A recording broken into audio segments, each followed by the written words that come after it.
When is the right time to start investing? So, kailan ba talaga dapat magsisimula? Most people answer that question emotionally. When I earn more, pag mas malaki na yung kita ko, when I have extra money, or when things are more stable. But here's the truth.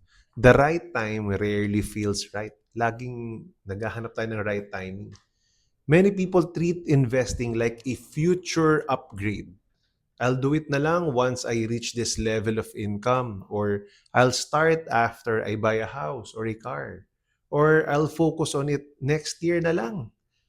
But the problem with later is that time keeps moving even if you don't. Hindi ito natatapos. Move ng deadline hanggang huli na yung lahat. The right time to start investing is when your money has no clear job. Kapag natutulog lang yan. If your money is just sitting in savings, losing value to inflation. Because if prices go up and your money doesn't earn, lagot tayo. Then it's already working, but not just for you. Maybe it's working for the bank or for someone else. Investing is not about chasing higher returns. It's not always about returns. It's about making your money productive. Because retirement is not funded by effort alone. It's funded by capital that grows over time, right? And growth requires time. Think about it. Kailangan natin ng capital na mapalaki. Save tayo, invest tayo kahit maliliit para mag-balloon siya, and then that big balloon of money, mag-snowball siya, that money works for you over time. And here's what most people underestimate. Starting early, it doesn't just increase returns, it reduces pressure. Look at this. If you start late, you need bigger contributions, bigger savings, bigger investments, higher risks, more aggressive strategies para you make up with time.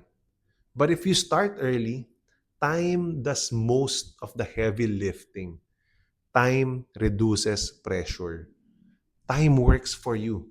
So you have help. Hindi lang ikaw mag-isa. Let's talk about high earners. High earners often delay investing because, income feels strong. Malaki naman kita ko. But strong income today does not guarantee freedom tomorrow. The goal is not just to earn well. The real goal is to build assets, enough assets that work even when you don't. So now let me be clear. Investing without a plan is gambling. But not investing at all is also a decision, and often a costly one. So the real question is not, should I invest? It's this question: do I have a structured plan for growth? May maayos ba akong strategy? Because serious planners don't wait for the perfect timing. Hindi tayo dapat lagi naghihintay ng perfect timing. Serious planners, they start when they understand the purpose. That's why when you talk to your advisor, financial advisor, dapat hindi ka binibentahan lang. This person should help you clarify and understand the purpose. Because purpose creates discipline, and discipline creates consistency, and consistency creates results. So if this video helped you rethink investing, follow me if you haven't done so. And share this with your husband or your wife or your partner or your friend who you think will also benefit from this video.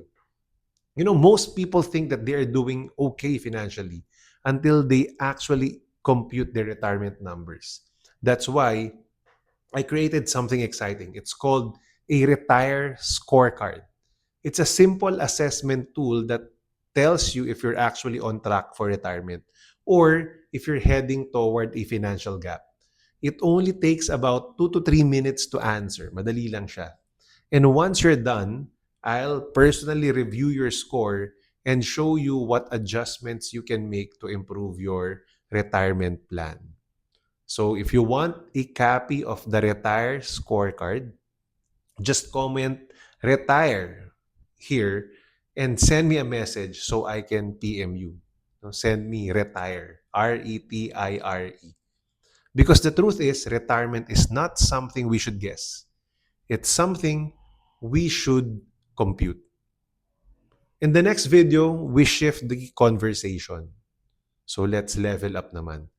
We'll talk about retirement planning for high-income professionals.